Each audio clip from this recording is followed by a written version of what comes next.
A man finds an orc widow and 2 kids living in his house. What happened next changed everything.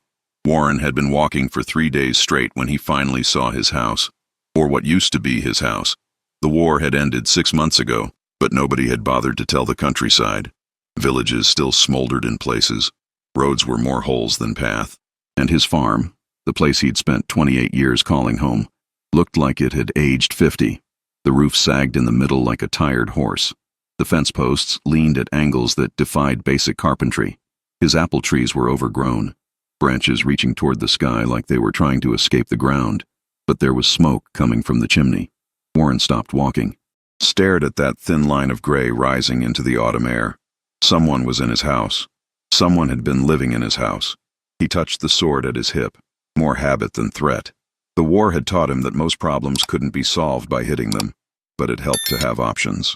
The door opened before he reached it, and Warren experienced what scholars might call cognitive dissonance, but what most people would describe as the moment your brain looks at reality and says, absolutely not. Because standing in his doorway, wearing armor that had definitely seen better days, specifically days when it wasn't covered in dents, scratches, and what looked suspiciously like dried blood, was an orc. Not just any orc. A female orc holding a baby. Behind her, peeking around her armored leg, was a smaller orc, a child, maybe 7 years old, holding a wooden sword that had been carved with surprising detail. Warren's mouth did that thing mouths do when the brain stops providing useful instructions. It opened, stayed open, forgot why it had opened in the first place. The orc woman looked at him with eyes that were the color of amber, which would have been beautiful under different circumstances. Circumstances where she wasn't occupying his house. Circumstances where her hand wasn't resting on the hilt of a very real, very sharp-looking blade at her waist. "You are Warren," she said. Not a question, a statement. Her accent was thick, the kind of thick that happened when you learned a language by listening rather than studying. "This is your house." "Yes." Warren's voice came out smaller than he intended. He cleared his throat, tried again. "Yes, this is my house, which means you're squatting," the orc woman finished. "Yes. The correct word is squatting." She shifted the baby to her other arm. The child made a small, cooing sound. "I am Vulma. This is Grok. Behind me is Nara. We have been living here for 4 months. 4 months. Warren did the math in his head. The war had ended 6 months ago, which meant, "You moved in while people were still dying," he said. "Yes." Vulma's face didn't change. "While my husband was dying specifically. While he was bleeding on a battlefield 3 days' walk from here, I was breaking into your house and making soup from your stores." The honesty was somehow worse than a lie would have been. "I should call the guards," Warren said. "You could," Vulma agreed. "They would come. They would remove us. Nara would cry. Grok would cry. I would not cry because orc widows do not cry where humans can see. We would leave. We would die somewhere between here and wherever somewhere is. And you would have your house back." She said it the way someone might describe the weather. Factual, unconcerned, like she'd already accepted every possible outcome and was just waiting to see which one arrived first. Warren looked past her into his house. He could see his table, his father's table, his chairs, his fireplace where someone had hung clothes to dry. Orc clothes, leather and rough fabric that had been mended so many times the patches had patches. "The war is over," he said. "There are camps, resources, aid stations, for humans," Vulma interrupted. "Humans get camps. Humans get resources. Humans get aid. Orcs get stones thrown at them. Orcs get chased. Orcs get told that the war may be over, but memory lasts longer than peace treaties." She wasn't wrong. Warren had seen it himself on the journey home. 2 orc children begging for food in a village. A shopkeeper throwing water on them like they were stray dogs. The crowd that gathered to watch, laughing. "I do not ask for charity," Vulma continued. "I have been hunting. Small game. I have been maintaining your house, fixing what I could fix. I am a smith, was a smith, before the war. I can work, I can pay." "With what?" Warren asked.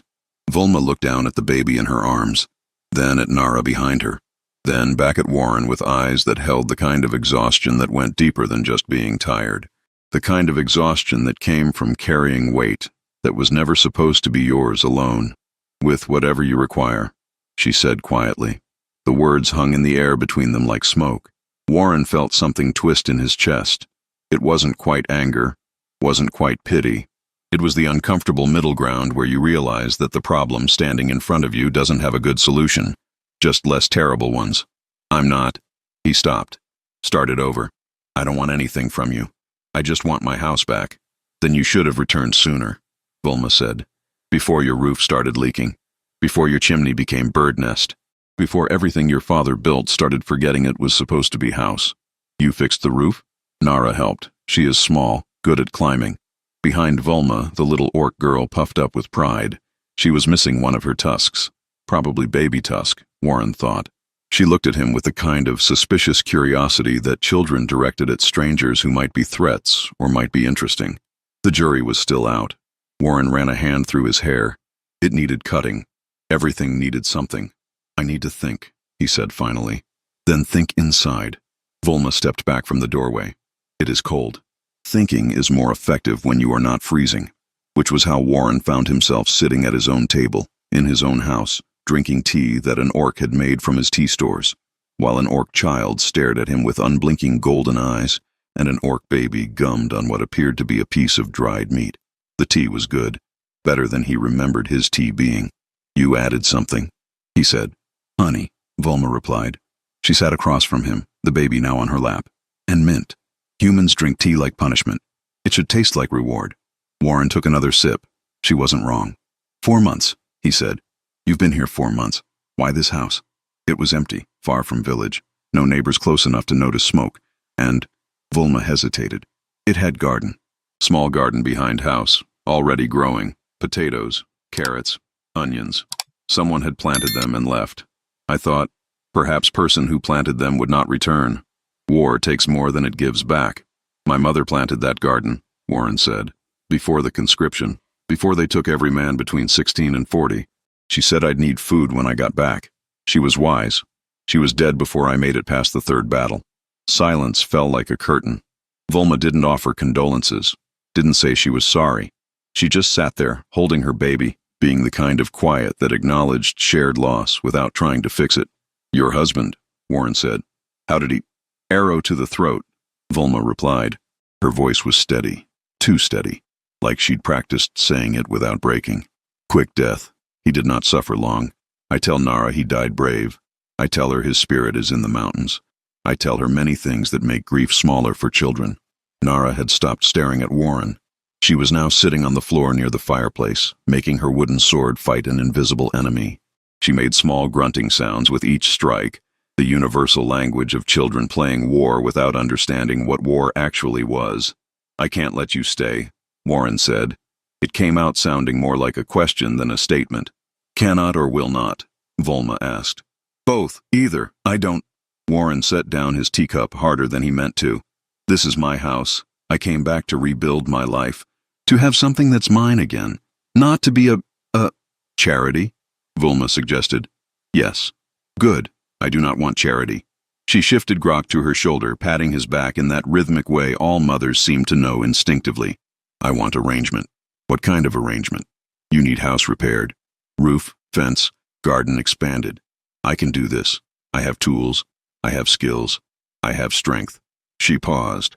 I also have 2 children who cannot live in woods through winter. Mountains are already cold. In 3 weeks, first snow falls. In 6 weeks, roads become impossible. Anything that cannot find shelter dies. Warren knew she was right. He'd seen enough frozen corpses during the war to understand exactly what winter did to the unprepared. So what? He asked. We just live together? A human and 3 orcs sharing a farmhouse like it's normal? Nothing is normal anymore, Volma said. Normal died with the first 1,000 soldiers. What we have now is what comes after normal. We can make it work or we can make it not work. Either way, choice is what matters. Nara suddenly appeared at Warren's elbow. She'd moved silently, which was impressive for a 7-year-old wearing leather boots. You have sad face, she announced in common that was rougher than her mother's. Like the cat we found with hurt leg. It had sad face too until Mama fixed it. Then it had normal face. Nara, Volma said sharply. Manners. I have manners. I am using words, not biting. Words are polite biting. Warren felt something crack inside him. Not break. Just crack. The way ice cracks when you step on it but doesn't quite fall apart yet. He looked at this orc child who thought words were polite biting. At the baby drooling on his mother's armor. At Volma herself, who sat at his father's table with the kind of dignity that came from having nothing left to lose, but refusing to apologize for surviving. 1 week, Warren heard himself say. You can stay 1 week. That's it. That's all I'm offering. 1 week is better than no weeks, Volma replied. We accept. And that should have been the end of it. A simple arrangement. 7 days of shared space and then back to their respective corners of the world. But the universe has a sense of humor about these things. Because 1 week became 2. 2 weeks became a month. A month became the point where Warren stopped counting and started wondering when exactly his house had stopped feeling like just his. The first week was uncomfortable in the way everything new and wrong is uncomfortable. Like wearing someone else's boots. It technically functions but feels strange at every step. Warren took the small bedroom upstairs, the one that had been his as a child. Volma and the children took the main bedroom on the ground floor. They stayed out of each other's way as much as two parties occupying a small farmhouse could. Warren woke before dawn. Volma woke earlier. He'd come downstairs to find her already working, sharpening tools, mending clothes, doing the 1,000 small tasks that keeping a household alive required. She didn't make conversation, neither did he. They moved around each other like two cats sharing territory by pretending the other didn't exist. Nara had no such reservations. Why do you breathe so loud when you sleep? She asked on the third day. Warren, who'd been drinking his morning tea, choked. I don't breathe loud when I sleep. Yes, you do, like wind through cave. Whoosh, whoosh, she demonstrated with impressive accuracy. That's called snoring, Warren said. Adults do it. Mama doesn't snore. Grok doesn't snore. Only you snore. Maybe you are sick. I'm not sick. Maybe you have curse. Father Oswin says humans get cursed when they anger God. Did you anger God? Nara? Volma's voice cut through the conversation like a blade. Enough. The child scurried away, but Warren caught the grin on her face. She wasn't curious. She was testing, seeing how far she could push before the human pushed back. Smart kid. On the 5th day, Warren found Nara standing in the middle of his mother's garden, holding a small leather pouch. What are you doing? He asked. Planting, she replied. Like this should be obvious. Planting what? She opened the pouch. Inside were seeds. Apple seeds specifically. The small cloth bag Warren had brought back from the war. The last remnants of his mother's trees from the old family farm. His heart did something complicated. Where did you get that? His voice came out sharper than intended. Found it, in your room, under bed. Nara looked up at him with complete innocence. Mama says things that hide want to be found. You went through my things? I was looking for interesting objects. You have very boring things. But seeds are not boring. Seeds are potential trees. Warren crouched down to her level. Those seeds are mine. They're special. They're dead if not planted, Nara interrupted. Seeds are not pets. Cannot keep them in bag forever. Must put in ground, or they forget how to grow. The logic was childish and simple and completely correct. I was waiting for the right time, Warren said. Time is now time. Mama says now time is only time that matters. Past time is just memory. Future time is just worry. Now time is when planting happens. Warren looked at this small orc child holding his mother's seeds. Seeds he'd carried through 3 years of war. Seeds he'd been too afraid to plant, because planting meant accepting that this was home now. This was life now. That the past wasn't coming back, no matter how tightly he held onto its pieces. Do you even know how to plant apple seeds? He asked. Nara's face lit up. No, but you can teach. Teaching is sharing knowledge. Sharing knowledge makes tribes stronger. Are we tribe now? Warren struggled for the right word. We're housemates. Housemates is small tribe, still counts. She thrust the pouch toward him. Show me how to make trees. Which was how Warren spent the next hour teaching an orc child the proper depth to plant seeds, how to space them, how to mark where each one went so you didn't forget and step on them, how to water without drowning, how to hope without expecting. Volma watched from the house. Warren could feel her eyes on them. When he finally looked up, she nodded once. A small acknowledgement. They were in the 2nd week when the village found out. Ida appeared first. She was Warren's nearest neighbor, nearest being relative when you lived in scattered farmland. Her property was a 20-minute walk through the woods. She arrived carrying a basket of bread and curiosity. Warren! She embraced him with the enthusiasm of someone who genuinely believed he might be dead. I heard you were back. We all thought, well, never mind what we thought. You're here. You're alive. That's what matters. Thank you, Ida. Warren tried to position himself in the doorway, a human wall between her and the interior of the house. That's kind of you to bring bread. Oh, it's nothing. Just wanted to check on you. Make sure you were settling in all right. Must be strange being back. Everything's changed so much. The war, it changed everything. People died. Whole family's gone. Poor Susan lost all 3 of her boys. Can you imagine? All 3. And she stopped talking because Nara had appeared behind Warren, ducking under his arm to see who was visiting. Ida's face went through several expressions in rapid succession: confusion, shock, horror. The kind of horror that came from seeing something that violated the fundamental rules of reality as you understood them. That's... Ida's voice was barely a whisper. That's an orc. Yes, Warren said. In your house. Yes. There's an orc child in your house. Her name is Nara. Ida took a step backward, then another. The basket of bread hung forgotten in her hand. Warren, what have you done? I've made an arrangement. An arrangement? With orcs? Warren, they're... She lowered her voice like saying it quieter made it less true. They're monsters. Nara tilted her head, studying Ida with the clinical interest of a child trying to understand adult fear. I am not monster. Monsters have 3 heads and eat villages. I have 1 head and eat porridge. It talks, Ida breathed. She talks, Warren corrected. And yes, because she's a person. Persons are human. Persons are whoever can think and feel and choose. Last I checked, that definition doesn't require specific skin color. Ida's face flushed. You always were too clever for your own good, Warren. But cleverness doesn't change facts. Facts are that orcs killed our people. Facts are that your own mother died because of orc raids on supply lines. Facts are that having them in your house is... My choice, Warren interrupted. My house. My choice. Then you're a fool. Ida thrust the basket at him. A fool who's going to get himself killed in his sleep by the same monsters who destroyed everything we knew. She turned and walked away, her stride quick and angry. Nara watched her go with thoughtful eyes. She has big fear, the child observed. Fear makes people say not true things. Sometimes, Warren agreed. Did my people kill her family? Warren looked down at Nara, at her serious face and golden eyes, at the wooden sword on her back that she carried everywhere because her mother had taught her that warriors were always prepared. Probably, he said honestly, just like my people probably killed hers. That is sad circle, Nara said. Everyone killing everyone, nobody winning. Yeah, Warren said. That's what war is. By evening, everyone knew. Father Oswin arrived at sunset. He was a thin man with kind eyes and hands that trembled slightly. Whether from age or something else, Warren had never asked. He carried his book of prayers, but Warren noticed he kept forgetting to actually open it. Warren, Father Oswin said carefully, I've heard concerning reports. I'm sure you have. The village is unsettled. People are afraid. They're saying you're harboring enemies, that you've gone mad from the war, that you're betraying the memory of everyone who died. And what do you think? Warren asked. Father Oswin was quiet for a long moment. His eyes drifted past Warren to where Vulma sat visible through the window, mending clothing by lamplight while Grok slept in a basket beside her.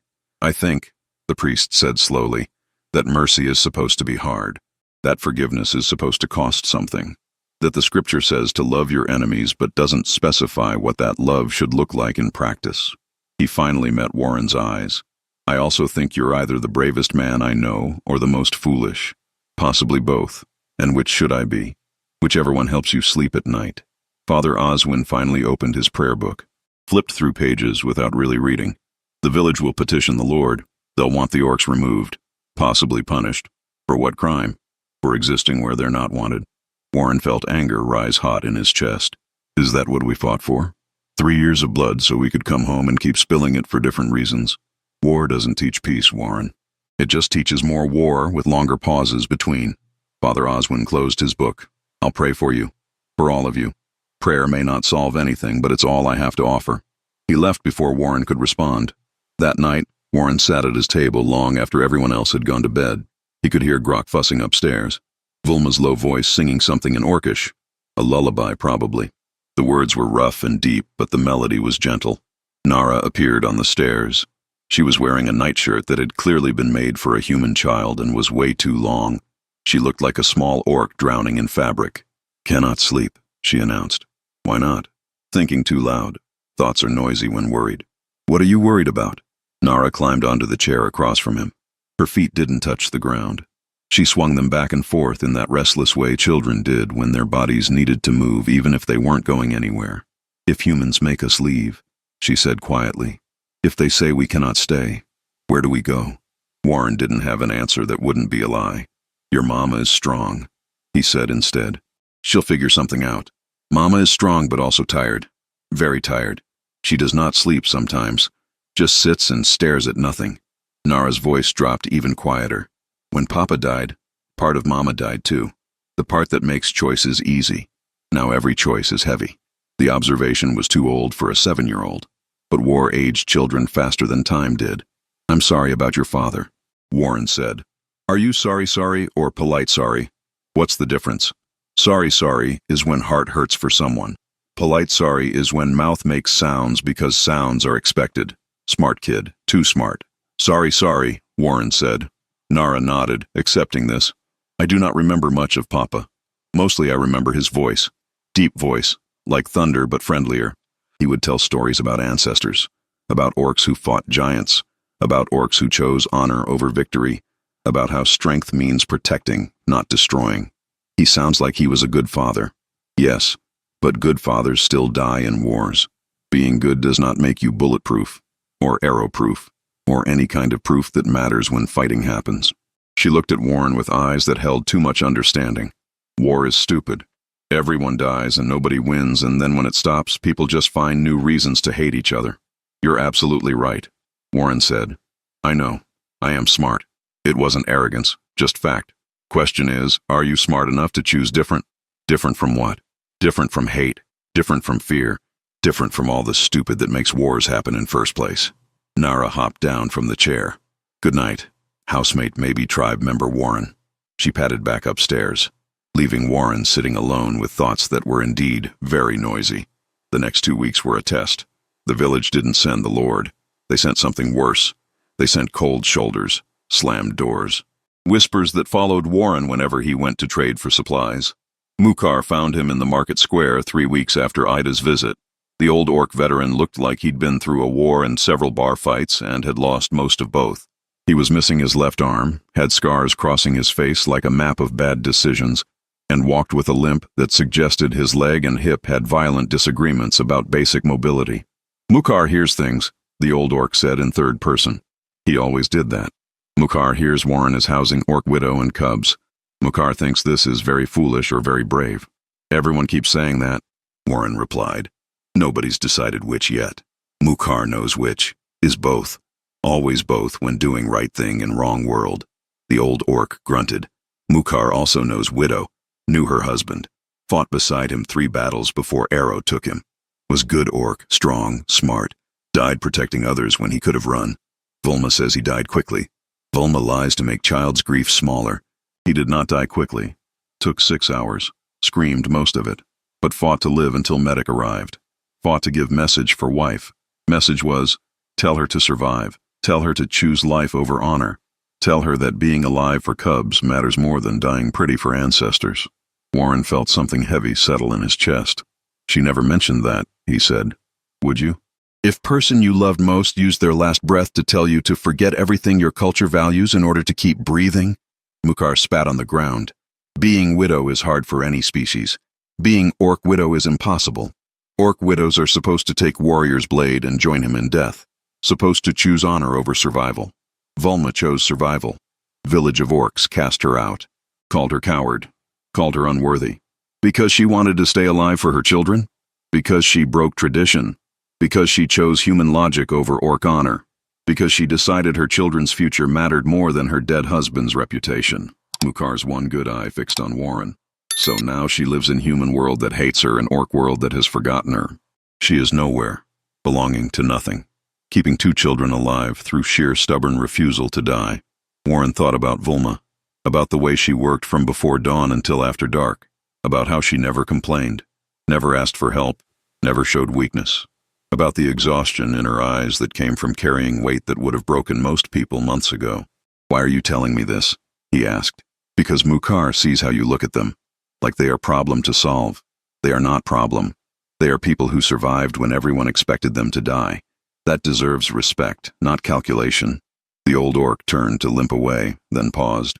Also, he added, Warren should know that village idiots are planning something. Mukhar heard talk. Talk about teaching lessons, about reminding orcs of their place, about making sure no other human gets funny ideas about hospitality. Warren's blood went cold. When? Soon. Maybe tonight. Maybe tomorrow. Mukhar does not know details, just knows that angry men with too much beer and too few brains are a dangerous combination. Why help us? Mukhar looked back over his shoulder. Because Mukhar is old, crippled and living on human charity. But Mukhar still remembers when orcs valued protecting the weak over punishing the different. Maybe someday, orcs remember that again. Until then, Mukhar does what he can. Warren ran back to the farmhouse faster than his legs wanted to cooperate. Found Volma outside, chopping wood. She looked up as he approached, read his face immediately. What happened? She asked. He told her. All of it. Mukhar's warning. The village plans. The danger.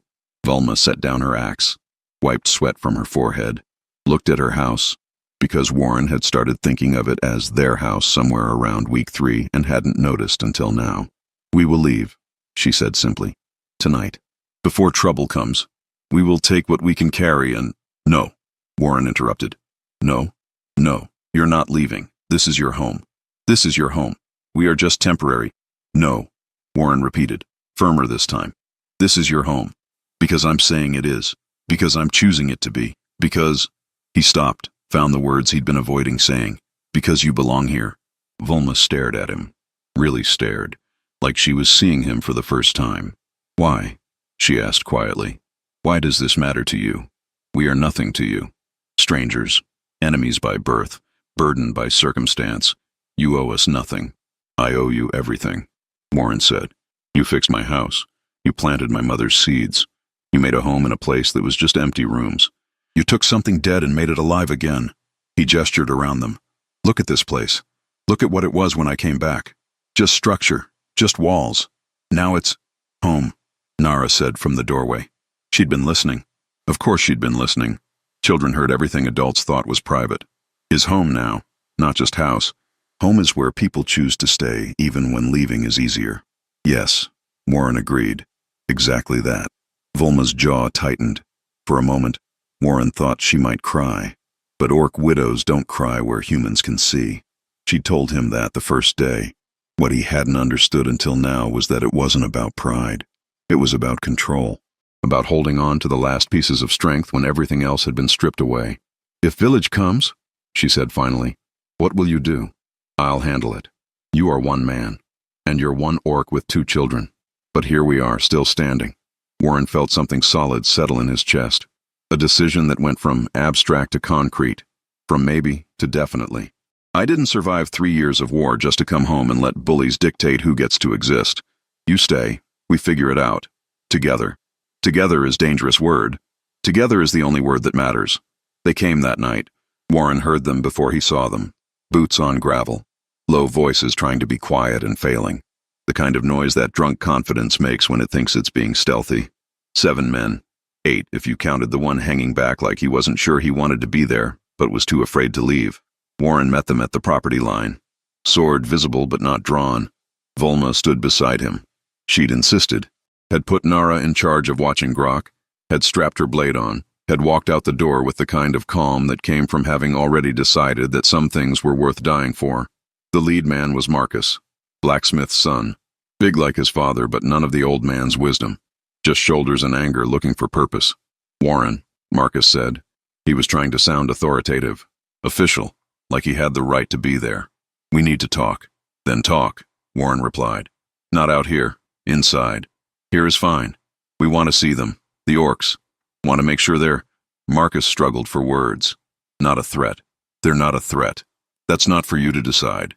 It's exactly for me to decide. My property, my house, my choice who stays.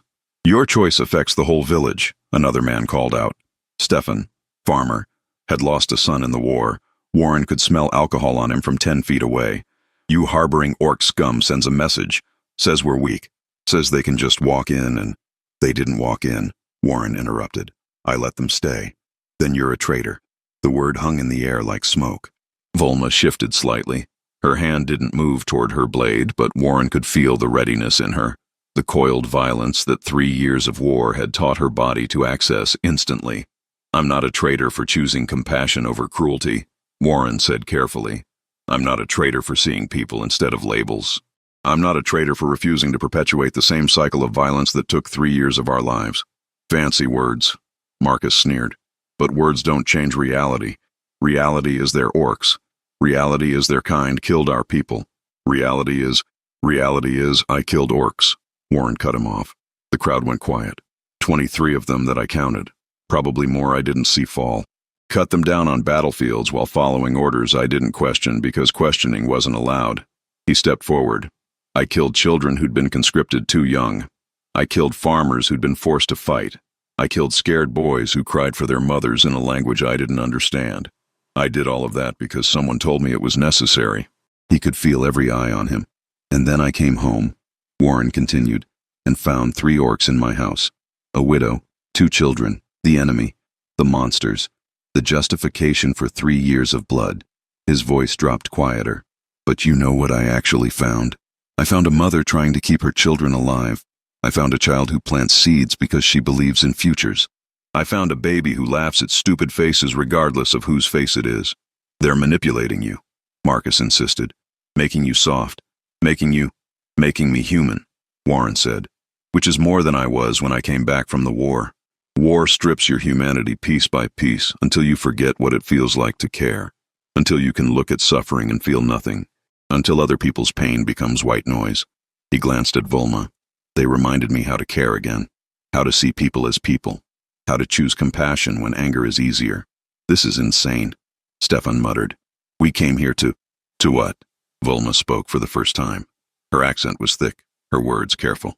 "To remove us by force? To beat widow and children? To prove that your hate is stronger than our will to live?" She stepped forward. "Then do it. We will not run. We will not beg. If you want our blood, come take it. But know that we will fight. And orc mothers fight differently than orc warriors. We fight with nothing to lose and everything to protect." The crowd shifted uncomfortably. "But before you decide," Volma continued, "answer question. What will it change? Will killing us bring back your dead? Will it make war unhappen? Will it heal wounds that scar will always show?" She looked at each man individually. "Or will it just add more bodies to pile? More grief to world that already drowns in it? More proof that humans and orcs are both very good at destroying and very bad at building?" Silence. Long, heavy silence. Then the man who'd been hanging back, Warren recognized him now as Peter, the baker's apprentice, spoke up. "This is wrong," Peter said quietly. This isn't what we should be doing." "Shut up, Peter," Marcus snapped. "No." Peter's voice got stronger. "I won't shut up.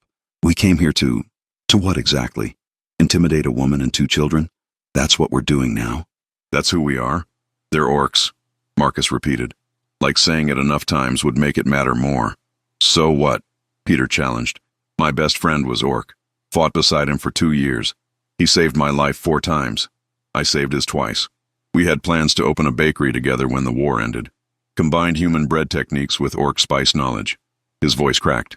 "Then he took an arrow meant for me. Died choking on his own blood while I held him. Last thing he said was, 'Make the bread anyway. Prove that something good can come from all this terrible.'" More silence. "I'm not doing this," Peter said. He turned and walked away. Into the darkness. Back toward the village. One by one the others followed. Uncomfortable. Ashamed. Not quite meeting Warren's eyes. Until only Marcus remained. "This isn't over," Marcus said. But his voice had lost its certainty. "Yes, it is," Warren replied. "It was over before you arrived. You just hadn't realized it yet." Marcus left without another word. Volma let out a breath she'd been holding. "That was either very brave or very stupid. Everyone keeps saying that. Because it keeps being true." She looked at him with something in her eyes Warren couldn't quite identify. Respect, maybe. Or recognition. "You did not have to defend us." "Yes, I did." "Why?" Warren thought about the seeds Nara had planted.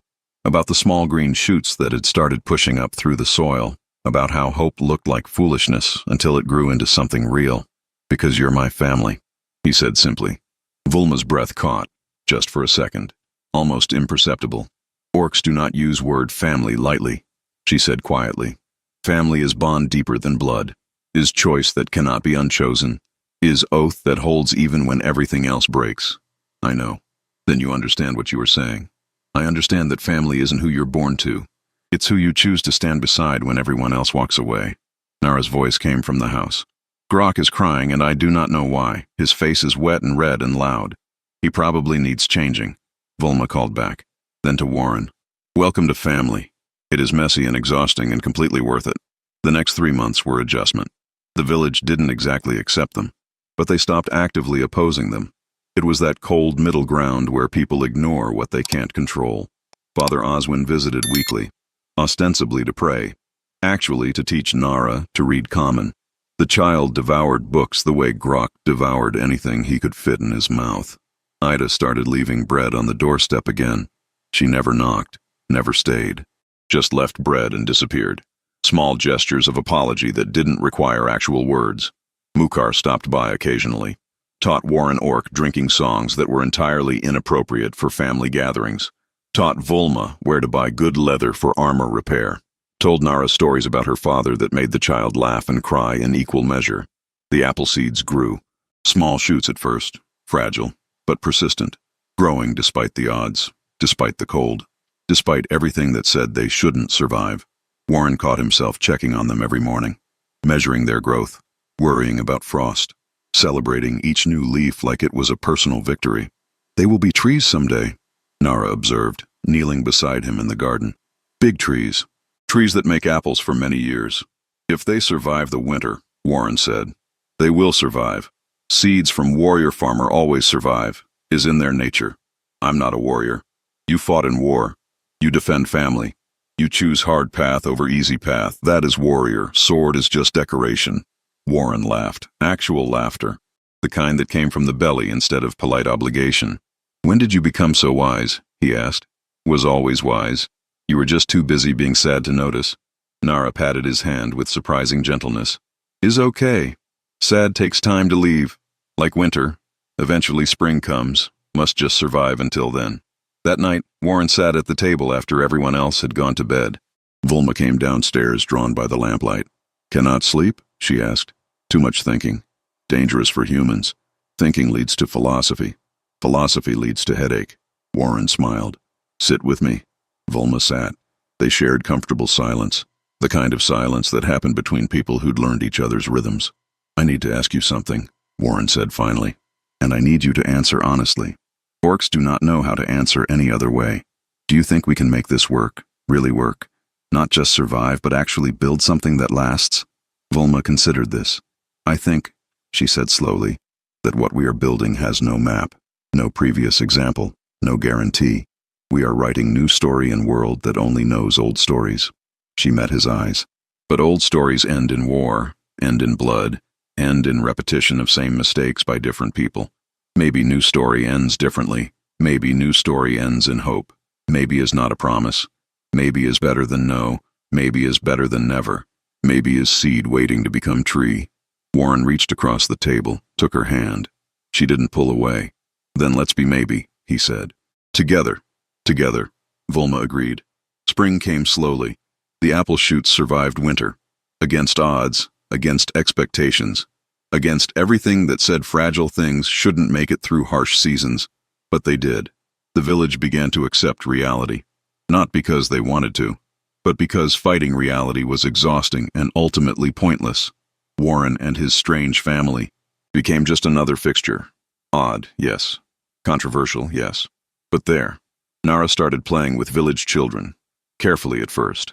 Then with increasing confidence. Turned out children didn't care about species labels nearly as much as adults did. Children cared about who could climb trees highest, who knew best games, who shared snacks.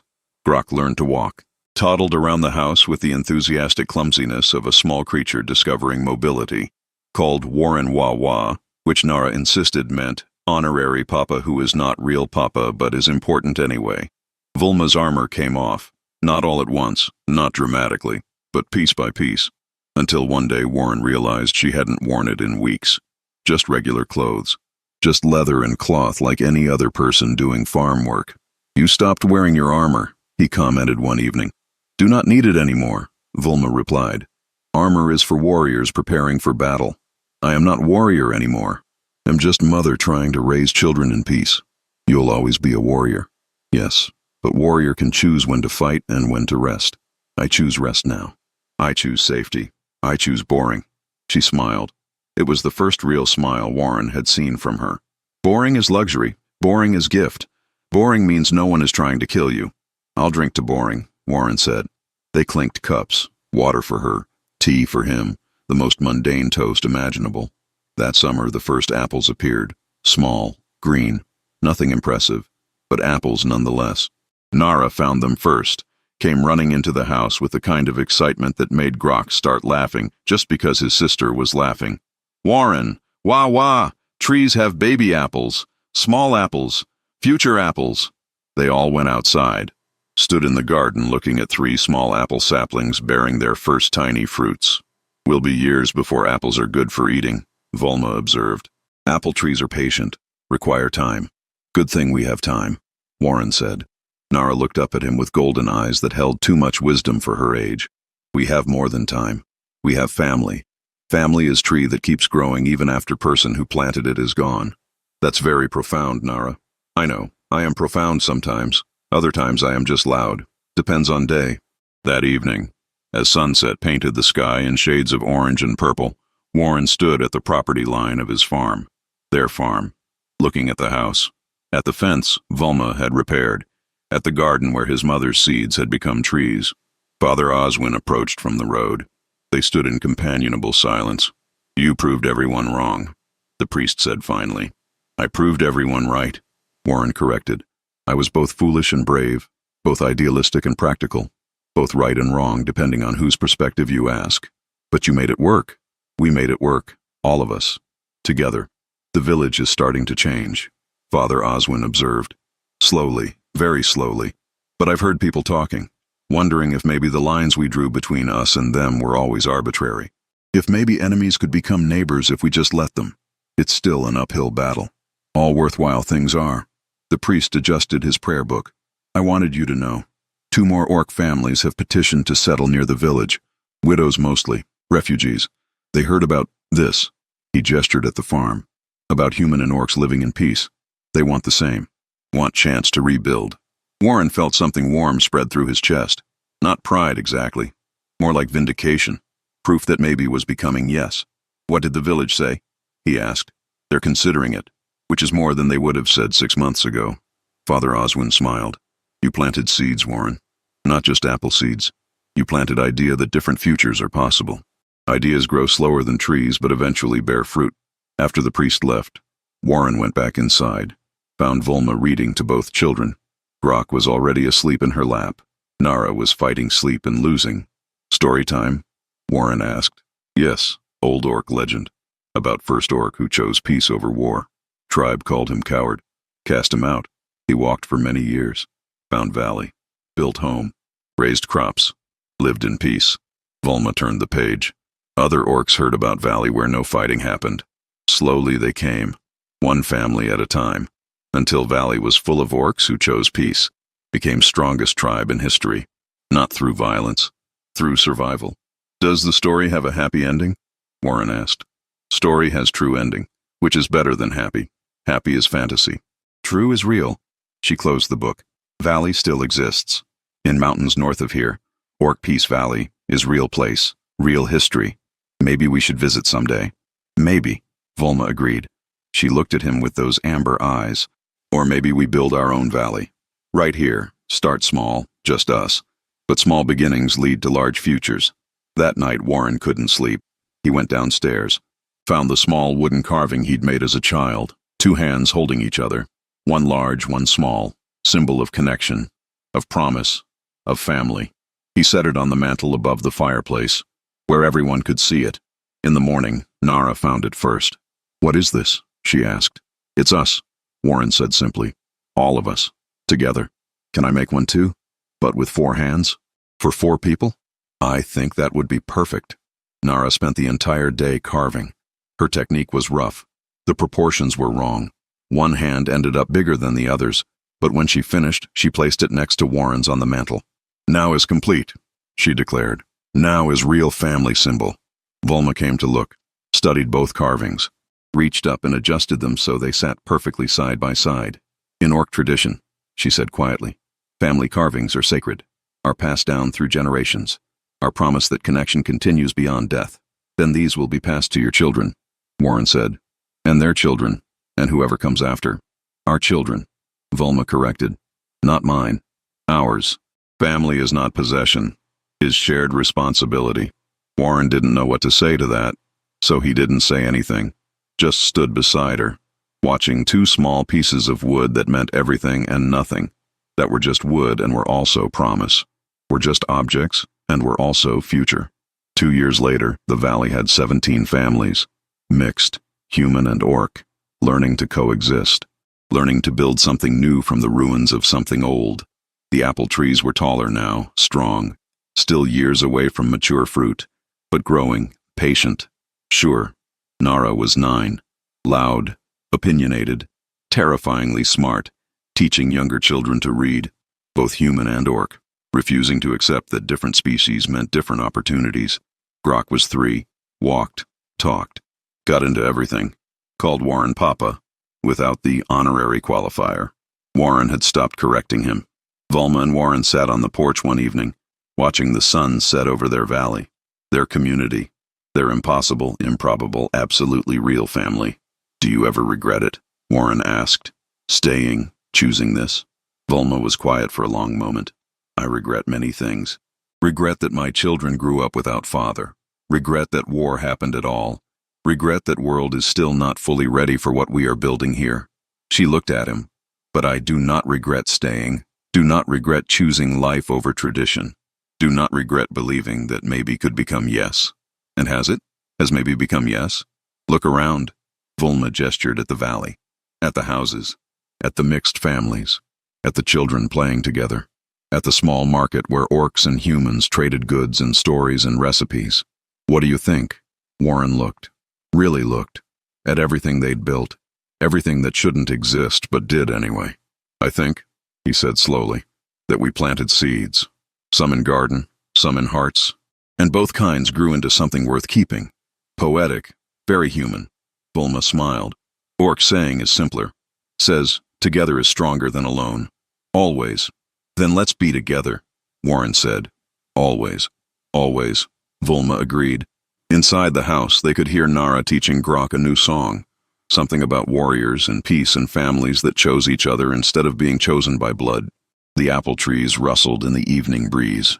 Small fruits growing in the branches. Not perfect. Not impressive by commercial standards. But real. Growing. Promising future harvests. Some victories aren't won on battlefields. They're won in quiet moments when people choose connection over division. When they choose to see persons instead of labels. When they choose hope over fear. Warren had gone to war a young man who thought he understood how the world worked. He'd come home broken. Found his house occupied by the enemy. Found his heart occupied by something stronger than hate. He'd found family in the last place he expected to look. And in building that impossible family, he'd helped build something larger. A community. A valley.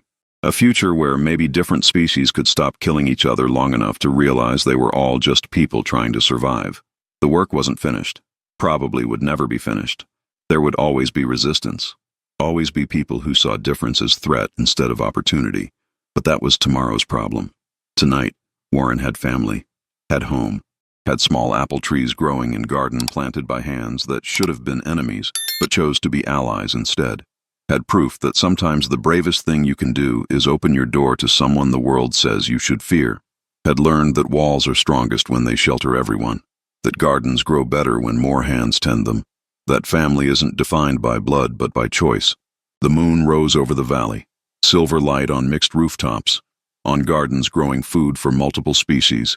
On children sleeping in beds, provided by parents who looked nothing alike but loved just the same. In the end, the world didn't need perfect heroes. It needed broken people willing to fix each other. And sometimes that was enough.